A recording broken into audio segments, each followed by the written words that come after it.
Alright, a little bit of a follow-up to the generator project. I got the parts in and got a new carburetor, so we'll give it a try here. Probably need to put some more gas in it, but here we go. We'll turn the switch on this time.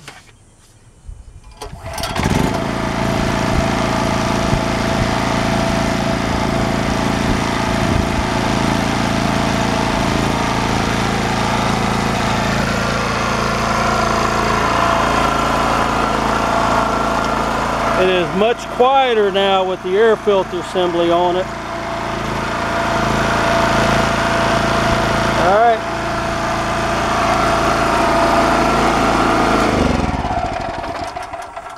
Alright.